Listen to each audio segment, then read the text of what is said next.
전영인 대표 모시고 자세한 이야기 들어보겠습니다. 대표님 어서 오세요. 네, 반갑습니다.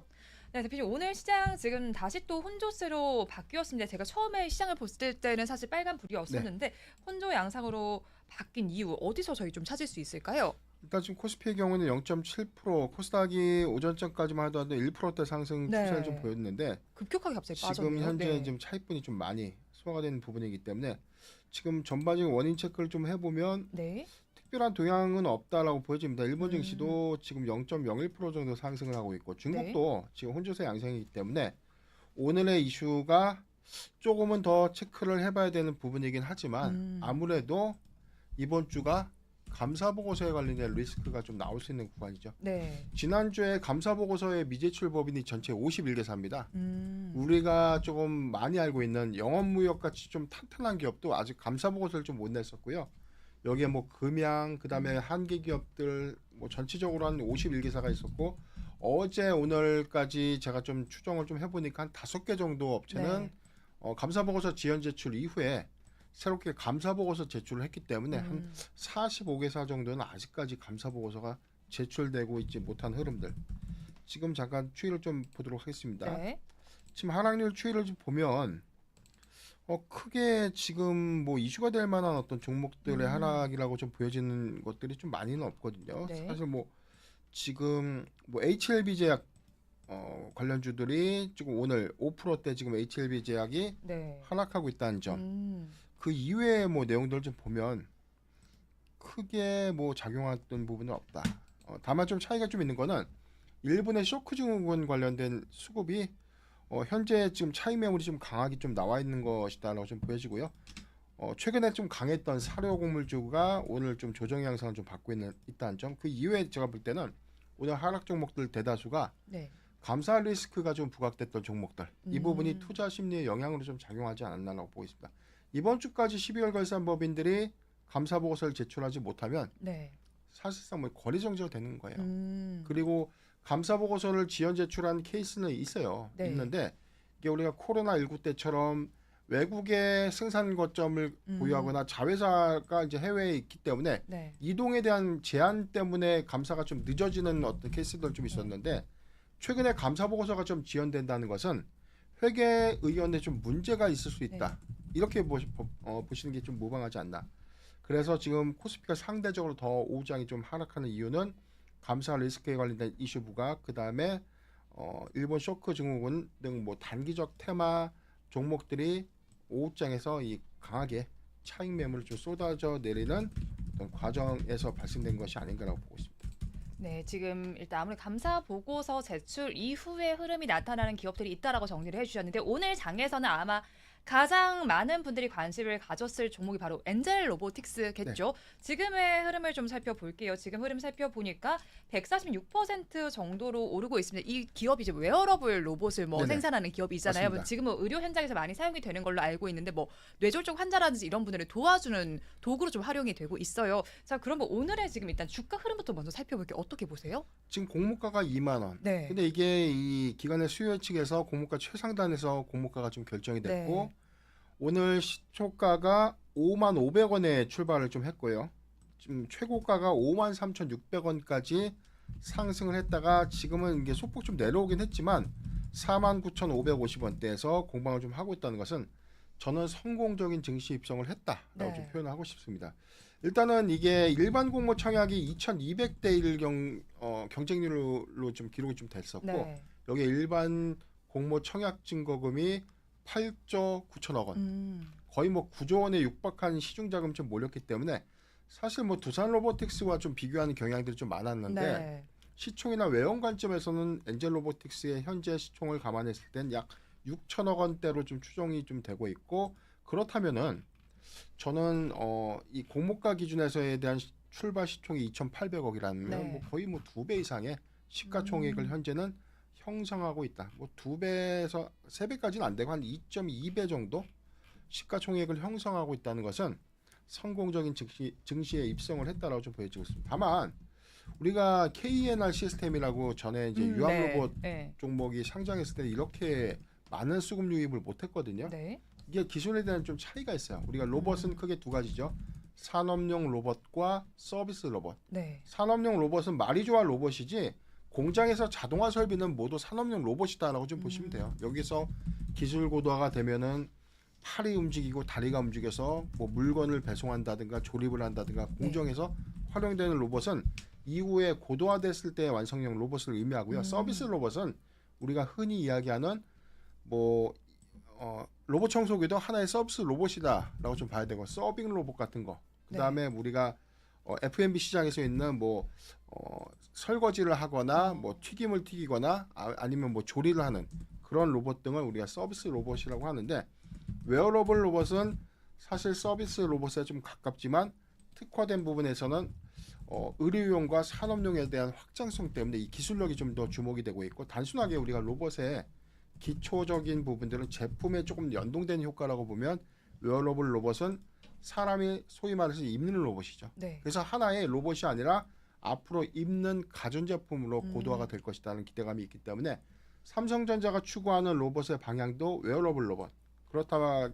그러면 이제 엔젤 로보틱스의 경우에는 LG전자가 지분 7.7%를 현재 보유하고 있는 2대 주주 이력이 지금 부각되고 있는데 앞으로 이런 과정에서 기술 고도화를 좀 더 이뤄낸다면 다른 로봇에 비해서 기술에 대한 고도화 관련된 즉 이슈에 관련된 기대감들은 조금 더 이어지지 않을까라고 좀 보고 있습니다. 네, 이슈에 대한 기대감 조금 더 유입이 될 수 있다라고 말씀을 전해주시고 사실 입는 로봇이기 때문에 좀 개념적인 정리까지 해주셨어요. 그런데 저희 방송을 시청을 해주시면서 바 JJ님께서 좀 궁금증을 남겨주셨네요. 그런데 로봇들이 뭐 이제 실적에 대한 이야기가 좀 나옵니다. 근데 엔젤 로보틱스가 더 빠를지 아니면 실적이 보증된 감속기가 더 빠를지 좀 궁금해하시거든요. 아무래도 주가 추이에 대해서 궁금해하시는 것 같아요. 어떻게 우리 판단해 볼까요? 시청자님이 잘못 알고 계신데 감속기 부분에 대해서 지금 매출이 빠르다라고 좀 말씀을 하셨는데 아직 우리나라에서 감속기를 대량으로 만든 회사는 없습니다.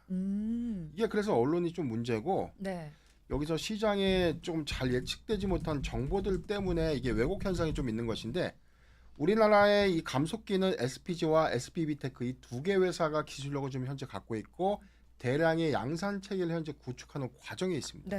그래서 전반적인 감속기 시장은 중국과 일본, 특히 일본이 이 시장을 거의 뭐 시장의 70%에서 80%를 가지고 있는 부분인데 로봇의 가장 중요한 이 핵심 내재화 부품 중에 하나가 감속기입니다.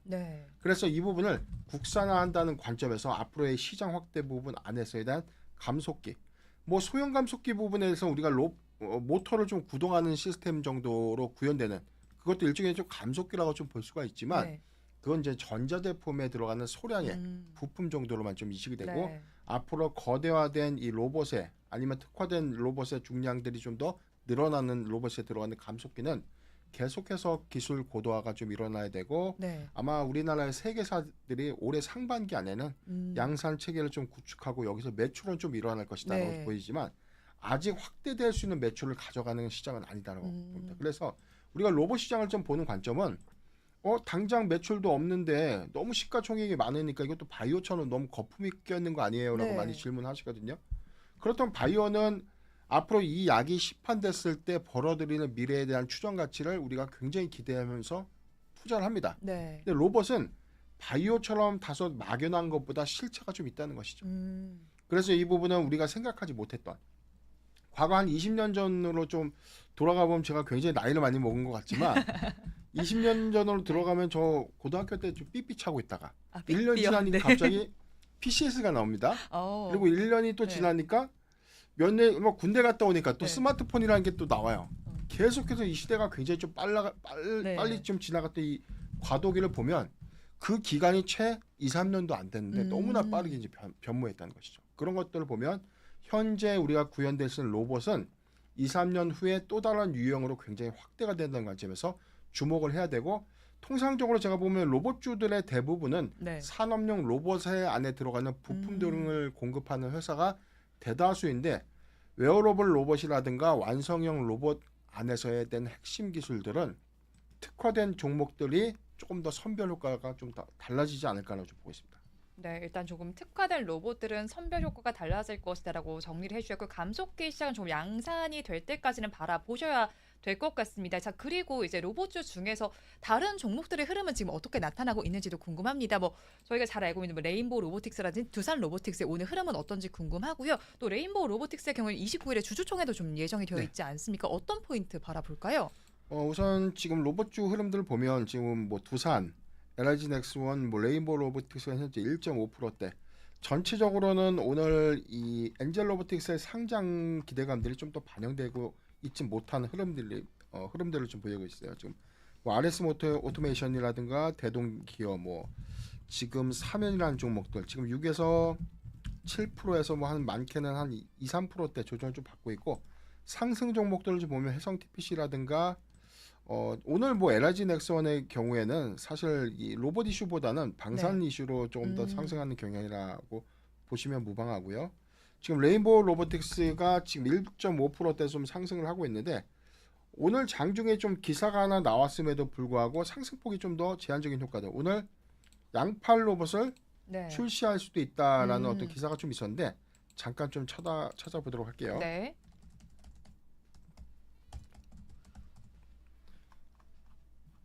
네, 여기 뭐 단독 보도가 있었죠. 삼성전자가 쓸 양팔 로봇을 내일 첫 공개를 하겠다. 이게 뭐냐면 이게 웨어러블 로봇의 시초일지 지금 여기 그림이 이제 휴보입니다. 이족 보행 로봇이라고 해서 두 발로 걷는 로봇을 의미하는데 네. 우리가 이족 보행 로봇을 인간형 로봇, 즉 휴머노이드 로봇이라고 하는데 글로벌로는 딱 세 군데예요. 네. 지금 뭐 미국의 지금 테슬라가 휴머노이드 로봇을 좀 개발하고 있고요.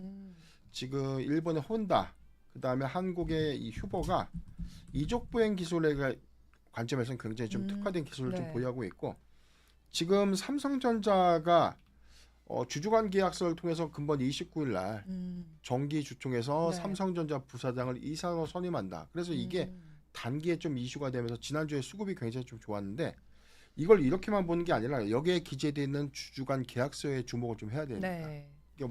지난해 지분 투자를 결정했을 때 사내회사 1인을 이사로 선임할 수 있다라는 어떤 규정이 있었고요. 두 번째는 현재 대표이사와 특수 관계인이 보유하고 있는 지분을 삼성전자가 인수할 수 있다라는 네. 콜옵션. 어. 그러니까 지분을 전량 인수하게 되면 어떻게 되죠?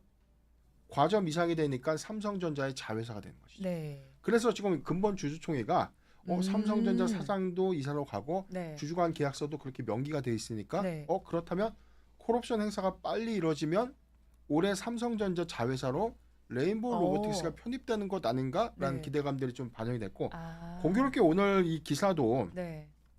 이동형 양팔 로봇을 삼성전자 향으로 처음 공개를 한다. 자, 이게 굉장히 좀 주는 시사점이 좀 있다고 봅니다. 네. 그래서 궁극적으로는 삼성전자가 지금 지배권을 갖고 있는 건 맞는데 공식적으로 삼성전자의 자회사는 아니죠. 네. 지분을 투자해 놓은 약간 알듯 말듯한 그런 스탠스인데 근본 이 삼성전자 부사장 출신이 현재 부사장입니다. 부사장이 이사로 이제 겸직을 좀 하게 된다면 삼성전자의 로봇 전략 하에서 레인보우 로보틱스가 과감한 투자라든가 향후의 자회사에 대한 편입 이슈가 지속적으로 좀 양산될 수 있는 가능성이 크지 않을까라고 좀 보고 있고요. 오늘 로봇주가 전반적인 상황에서는 크게 수급 유입 효과를 좀 가져오지는 못하고 있지만 실망할 건 없습니다. 왜냐하면 로봇이라는 것은 새로운 기술에 대한 부분들 그리고 일정 모멘텀 안에서 로봇에 관련된 박람회나 뭐 기술 공개 부분들 그다음에 중간에 특화된 어떤 수주 공시 이런 것들을 좀 우리가 주목해 보면 로봇주는 순환매 시세 안에서 낙폭 조정은 매수의 기회로 보는데 지금 대체적으로 아까도 말씀드렸지만 아무 종목이나 사는 게 아니다. 로봇주라고 하면 굉장히 좀 많이 올라와 있고 거품 많이 끼어 있는 것은 사실입니다. 그래서 로봇주는 대형주 위주로 보고 삼성전자와 LG전자의 지분 투자에 대한 이력 가치가 좀 부각되고 있는. 그래서 뭐 LG전자 관점에서는 뭐 엔젤 로보틱스도 대안이 될 수 있고 로보라든가 로보스타가 좀 대안이 될 수 있고 삼성전자는 지금 레인보우 로보틱스 같은 종목들 그리고 LG 넥스원은 올해 6월에 고스트 로보틱스에 대한 인수가 최종적으로 좀 확정이 됐는데 여기서 방산 로봇으로서 사업 역량을 좀 가져갈 것인가 이 부분도 주목해 볼 포인트가 아닌가라고 보고 있습니다. 네, 로봇주 내에서 순환매가 일어나고 있는 가운데 레인보우 로보틱스의 경우에는 지금 기사를 좀 말씀을 해주셨죠. 삼성전자향 이동열 양팔 로봇을 우리나라에서 최초로 공개한다는 기사가 나와 있습니다. 이 기사가 주는 시사점에 대해서 저희가 한번 생각을 해볼 시점일 것 같습니다. 자, 그리고 이어서 지금 한번 살펴보니까요. 시청자분께서 질문을 주셨어요. 제가 그냥 그대로 좀 네네. 전해드리도록 하겠습니다. 조혜준님께서 전해주셨는데요.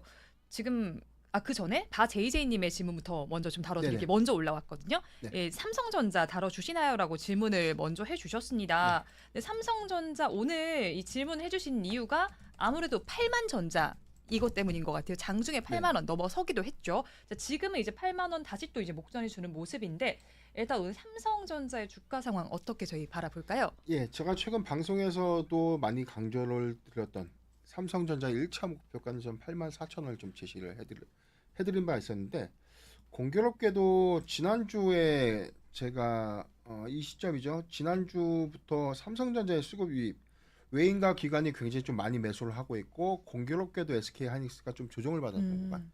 그게 GTC 2024가 첫날 개최되는 구간에 SK하이닉스가 한 6%대 하락을 했습니다. 네. 삼성전자가 그 자리에 갭을 좀 메꾼 형국이었는데 사실 GTC 2024라든가 mem콘 2024에 관련된 학회 이벤트 때문에 대형주가 움직이진 않아요. 지금 어떤 관점으로 봐야 되냐면 반도체 소부장주의 경우에는 이슈에 관련된 AI 산업 모멘텀에 관련돼서 기대감이 쏘반돼서 현재는 주가가 굉장히 과밸류 구간에 좀 편입해 있다고 좀 보고 있고 SK하이닉스는 HBM에 관련된 확장성들 네. 여기에 관련된 사업 기대감들이 주가에 많이 좀 반영된 측면이 있는데 삼성전자는 굉장히 반영력과 좀 더 미비하다. 그래서 지금 저는 이 트리거를 좀 어떻게 봤냐면 네. 삼성전자의 1분기 실적. 그래서 한 2주 단위로 업데이트를 하다 보면 시장의 실적 컨센서스가 계속해서 올라가고 있습니다. 네. 그래서 3조 원대 중반에서 4조 초반, 4조 중반에서 어떤 경우는 5조 원대 영업이익을 기록할 수 있다. 그래서 실적에 관련된 업턴 기대감. 이게 주가로 좀 반영되고 있는 측면이 있고요. 오늘 8만 100원까지 안착하고 지금 7만 9,600원에서 시세 흐름을 좀 하고 있지만 네. 저는 삼성전자의 경우에는 보수적 관점이 아니라 조금 더 적극적인 어떤 이 포트 비중을 좀 넓히는 과정도 유효하다고 보고 있어요. 다만 우리가 좀 주의 깊게 봐야 되는 포인트가 코스피 지수와 삼성전자는 거의 그 지수의 방향이 거의 비슷합니다. 네. 즉 코스피가 많이 올랐는데 삼성전자가 많이 오르지 않았다는 건 없어요. 우리가 코스피와 삼성전자 지수를 같이 포개서 비교를 해보면 네. 지수 고단에서는 삼성전자도 올라갈 수밖에 없습니다. 네. 이런 것들을 좀 감안해 본다면 우리가 단기 지수에 대한 추정치를 2,850에서 저는 2,900포인트 정도는 무난히 도달 가능하지 않을까. 뭐 대외 이슈만 좀 없다는 현재의 전제 하에서 말씀 좀 드리고요. 네. 이 기점이라면 삼성전자의 단기 주가 목표 주가는 한 84,000원에서 86,000원 도달 가능한 시그널이다. 라고 좀 말씀드리겠습니다. 네, 85,000원 정도까지도 지금 바라볼 수 있는 시그널이 있다라고 지금 삼성전자에 대해서는 정리를 해주셨습니다. 지금 삼성전자 주가는 앞서서 말씀을 전해드린 대로 79,700원, 600원 정도에서 거래가 진행이 되고 있습니다. 다음 질문으로 한번 좀 넘어가 보도록 하겠습니다. 조혜준님은 좀 궁금하신 종목이 많은 것 같아요. 네. 뭐 LX 세미콘, 에코프로 HM, 포스코 홀딩스에 대한 질문을 좀 해주셨는데요. 이 종목들은 한번 하나씩 분석을 해볼까요, 대표님? 네, 우선 LX 세미콘 좀 볼 텐데 이게 지난해 7월 12만 6,900원 그리고 최저점이 11월 1일 7만 1,200원.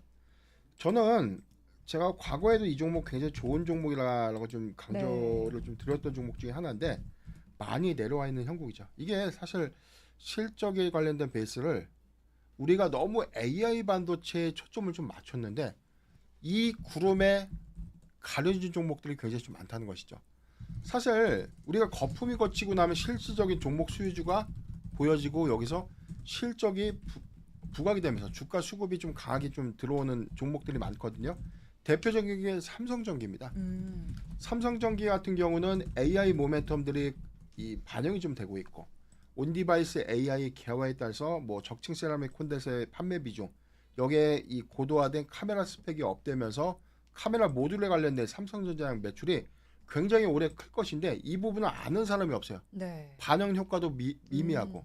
그런데 온디바이스 AI의 최대 수혜주다라는 것들은 우리가 리포트를 통해서 확인을 했습니다. 네. 근데 주가는 안 가죠. 네. 언제 가냐면 이런 거품들이 좀 더 거치고 실적 이슈가 좀 부각되는 실적 시즌에 강하게 간다는 것이죠. 네. LX 세미콘은 이 지금 AI 시대의 개화는 어떤 부분이냐? 여기서 네. 확장성은 펜립스 업체에 대한 이 수혜가 계속적으로 좀 증가될 수 있는데 네. 우리나라에서 최근에 뭐 이 대표적인 어떤 펜립스라는 것은 뭐 가온칩스라든가 네. 뭐 이런 종목들이 굉장히 주가가 좀 강했죠. 네. 강했는데 LX 세미콘은 역행했어요. 좀 오른 것이 없고 아직 네. 241선인 92,000원도 회복을 하지 못했다. 이 부분은 아직 시장에서 덜 주목을 받았다. 그런데 우리나라의 최고의 팹리스 업체는 네. LX 세미콘입니다. 어. 여기 캐파를 따라올 수가 없어요. 근데 이게 삼성만 놓고 대입을 하다 보니 발생되는 이 오류죠. 아. LX 세미콘이 전체적인 비중이 네. LG 디스플레이향, LG 계열 향에 대한 어. 매출 비중이 아직은 좀 높다 보니까 네. 그런 인식들이 좀 더 많고요. 상당히 LX 세미콘이 중국향에 대한 비중이 큽니다. 그렇기 네. 때문에 이 관건은 아. 애플향 공급 이슈가 부각된 시점이면 LX 세미콘은 굉장히 그 여파가 커질 수 있다. 올해 애플이 올해는 출시가 아직 안 될 수 있지만 내년 초에 뭐 한다고 했죠? 애플도 AI 폰 내놓는다. 네. 그럼 언제 준비가 됩니까? 상반기부터 음. 준비가 되고 주가는 6개월 선행 지표를 반영한다면 LX 세미콘은 어. 지금부터 모아가도 좋은 구간이다. 그래서 저는 7만 원에서 지금 현재 이 박스 구간이라고 봐요. 네. 다 지워놓고 보겠습니다. 지금 바로 모아가도 되는 그렇죠. 구간인 거네요. 네. 7만 5천 원에서 한 8만 원 구간은 저는 분할 매수가 좀 가능한 아. 구간이다라고 보고 있습니다. 그렇기 네. 때문에 LX 세미콘의 과거의 배당 이력들도 감안을 해보시고 네. 주주 환원 정책도 굉장히 좀 좋은 기업 중에 하나고 이익을 많이 내면 그만큼 많은 부분에 대한 주주들의 환원 정책이 네. 큰 기업들 중에 하나가 바로 LX 세미콘이라는 점도 참고하시길 바라겠습니다. 네, 온디바이스 AI 최대 수혜주로 LX 세미콘 짚어주셨고요. 그럼 에코프로 HN에 대해서도 이어서 분석을 해볼까요, 대표님? 지금 에코프로 HN의 네. 경우에는 이 회사는 차트를 좀 보도록 하겠습니다. 이 회사가 지금 2차 전지와는 좀 거리가 좀 멀고요. 최근에 좀 급등했던 이력들은 탄소 배출권에 관련된 이게 환경 에너지 관련된 사업을 좀 하고 있는 회사고요. 네. 지금 1월 26일 날 저점 형성 이후에 주가가 추세 전환을 좀 했고 최근에 고가가 99,200원대까지 좀 상승을 했다가 지금 일부 시세 되돌림을 좀 했지만 네. 추세가 78,000원 이탈을 하는 것은 아니기 때문에 수급적인 측면에서는 추가 상승은 좀 가능하겠다. 다만 진입가가 지금은 아닐 거예요. 언제 진입을 하셨는지가 좀 궁금은 한데 네. 만약에 고가 진입이라면 비중을 축소해야 되는 구간이다라고 보여지고요. 만약에 뭐 6만 원에서 7만 원 구간에 좀 매수를 했다면 네. 7만 8천 원이 이탈되지 않으면 조금 더 가져가도 괜찮다고 봅니다. 지금 테마라는 게 주도 테마가 차익 매물을 소화하는 과정에서 이 지수가 점진적으로 좀 우상향을 해야 되는데 네. 여기서 반도체가 좀 강하면 바이오주라든가 그 이외의 종목들이 조정을 좀 받고 반도체가 또 쉬어가면 개별 테마들이 또 시세를 좀 강하게 좀 내고 있죠. 그래서 지금 뭐 모든 종목들이 키 맞추기를 좀 해가는 이제 과정 안에서 환경주들도 최근에 수급 유입 효과가 좀 좋았던 측면인데 아직 추세적인 부분은 좀 더 유효하지 않나라고 좀 보고 있습니다. 추세적으로 지금은 유효하다라고 말씀을 전해주셨습니다. 자, 그리고 지금 탄소 배출권과 관련된 에코프로 HN까지 짚어주셨고요. 78,000원을 벗어나지 않으면 보유를 해보자라고 정리를 해주셨습니다. 이어서 포스코홀딩스까지 한번 살펴보도록 할게요. 포스코홀딩스 하면 뭐 사실은 원래 설강 사업을 하던 종목인데 네. 2차 전지로 조금 더 부각을 받지 않았으니까 오늘 장에선 보니까 지금 0.69% 정도, 0.8%까지 네. 내림세가 나타나고 있고 최근에 차트 흐름은 좀 박스권을 그리고 있다라는 생각이 듭니다. 이 종목은 어떻게 볼까요? 지금 조금 긴 호흡으로 모아간다라고 하신다면 40만 원에서 저는 43만 원 구간은 조금 편입하면서 좀 더 길게 가져가셔도 좋다라고 좀 말씀을 드리는데 꼭 2차 전지 섹터를 사셔야 된다면 전 비춥니다. 왜냐하면 우리가 아직 움직여지지 않을 종목에 미리 현금을 묶일 이유가 없잖아요. 왜냐하면 투자 시대가 좀 한정이 좀 되어 있고, 다만 포스코홀딩스를 보는 이 관점은 2차 전지에 대한 밸류체인에 대한 구축 부분이고, 네. 전고점이 7월 26일 76만 4천 원 이후에 지금은 저는 바닥권 주가라고 말씀을 좀 드리겠습니다. 다만 지금 평가 가치에 대한 부분들, 지금 염호 리튬이라고 하죠. 네. 그 바닷물, 그 다음에 호숫가에 잠겨 있는 리튬을 추출해서 정제시켜 가지고 공급하는 기술인데, 이 부분에 대한 이 염호 리튬에 대한 전체 환산 가치가 약 7조 원 정도. 이 부분에 대한 리튬이 가격이 뭐 계속해서 좀 하락하다 보니까 지금 한 3조 원대 중반까지 평가 금액에 대한 어떤 감소 요인을 좀 작용을 했고요. 네. 최근에 리튬이 다시 뭐 108.5위안까지 킬로그램당 이제 올라갔어요. 근데 이 부분은 4조 원대, 한 4조 2천억 원 규모로 이 염호에 대한 평가 가치가 조금 더 이제 올라갈 수 있는 여지는 있는데, 네. 저는 전체적으로 이 가치를 5조 원대라고 좀 추정을 해본다면 포스코홀딩스의 반영 가치가 현재 없다. 그러니까 이 부분에 대한 이 평가 가치는 아직 주가에 반영된 부분이 없다는 겁니다. 네. 그래서 전기차에 대한 이슈가, 전기차의 공급이 좀 더 확대되고 점유율들이 크게 증가가 된다는 관점에서의 포스코홀딩스의 목표 주가는 저는 90만 원으로 봐요. 저는 지금 중장기가 가격이 42만 그렇죠. 8천, 네. 90만 원까지면 거의 2배 네. 정도까지 뛰는 거잖아요. 제가 환산하는 전기차 시장의 전체 공급률을 45%, 네. 시장의 캐파, 전체 전 세계 글로벌의 네. 이 돌아다니는 자동차의 45%가 전기차라는 과정, 이 시대에 돌입한다는 과정에서에 대한 리튬에 대한 공급량, 네. 이 안에 구축되고 있는 자회사의 밸류체인과 이 포스코홀딩스의 경우에는 지주사죠. 네. 그러니까 지주사의 모든 종합 가치를 환산해 봤을 때에 대한 추정치. 어. 이것도 저는 보수적이다라고 보이고, 모 방송에서는 90만 제가 원도 보수적이시다. 100만 네. 원이다라고 얘기했는데 좀 네. 깎았습니다. 왜 깎으셨어요? 일단은 이 시점을 조금 더 제가 너무 이게 리즈너블하게 네. 이건 뭐 얼마까지 갈 겁니다. 막연하게 좀 이야기한 것 같아가지고 그래서 이제 90만 원이라는 이제 산출 근거는 지금 말씀드린 대로 네. 전기차 시장 점유율을 약 40에서 45% 정도에 도래됐을 때 네. 여기에 여기에 보유하고 있는 염호 가치에 대한 밸류에이션에 대한 가치 반영 부분, 음. 그다음에 이후에 뭐 포스코 퓨처엠이라든가 각각의 이 계열 회사들의 네. 이 회사 역량 가치들이 좀 더 확대가 되면 지주사 가치가 그만큼 올라가는 것이죠. 네. 그래서 앞으로 주주들한테 나눠줄 수 있는 이익 부분까지 모두 다 고려를 해본다면 저는 90만 원대. 근데 이 시점이 언제 오느냐가 좀 관건이다. 네. 그래서 이제 저는 예상했던 게 한 4년에서 5년 정도를 좀 예상을 좀 했지만 지금 이 정책 기조가 이 미국의 기조와 자꾸 맞물려서 상충되는 부분도 있어요. 전기차의 전환율을 2032년도까지 오히려 좀 하향시켰던 부분. 네. 이 공백을 뭐 하이브리드 카로 뭐 13% 정도로 맞추겠다라고 좀 발표는 좀 있었지만 이게 미국의 대선 표밭을 좀 의식한 네. 어떤 정책 기조가 아니었나라고 좀 보고 있기 때문에 저는 전기차 공급률을 향후 한 4년에서 5년까지는 네. 최소 30% 이상 정도의 공급률로 좀 전환은 되지 않을까라고 좀 보고 있기 때문에 이런 관점에서 연동을 해보면 포스코홀딩스는 현 구간 매수해도 좋은 구간이다. 다만 네. 1, 2년 안에 뭐 70만 원 올라간다. 그렇게 좀 단정하게 좀 생각하죠. 네, 포스코홀딩스 좀 긍정적으로 분석을 해주셨습니다. 전기차 시장의 점유율을 한 40에서 50%로 반영을 해서 염호의 가치도 봐야 될 것 같고요. 관계사들의 이런 가치를 반영한 지주사의 가치까지 적용이 돼야 합니다. 자, 그런 만큼 한 4년에서 5년 후에는 90만 원 선까지를 바라본다라고 정리를 해주셨으니까 한번 투자 의견에 참고를 해보시기 바랍니다. 저희 벌써 마무리를 할 시간이 다가온 만큼 선물 한번 들어볼까요, 네, 대표님? 지금 선물 하나는 제가 코리아 FT를 좀 준비를 네. 했는데요. 2월 16일 주가가 6,480원, 그리고 현 주가가 오늘 4.8% 상승한 6,030원. 다시금 신고가에 갱신을 하고자 하는 수급 유입 효과를 좀 작용하고 있는데, 자, 요 박스권에서 조정을 받았지만 탄탄하게 좀 유지를 하고 있다는 것이죠. 네. 이게 뭐냐면 코리아 FT가 최근에 주가 상승에 대한 배경을 좀 알아야 되는데, 현대차가 올해 뭘 발표했죠?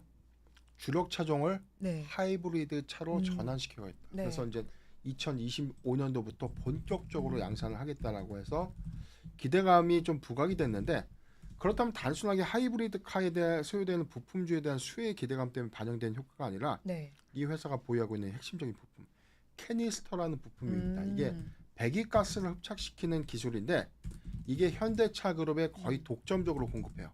왜냐하면 이 부품은 시장 진입이 굉장히 어려운 네. 기술입니다. 그래서 하이브리드 차의 현재 양산이 현재보다 2.5배에서 3배 정도 늘어난다는 가정에서 코리아 FT에 대한 실적을 대비해 봤을 때 현재 시가총액이 1,600억.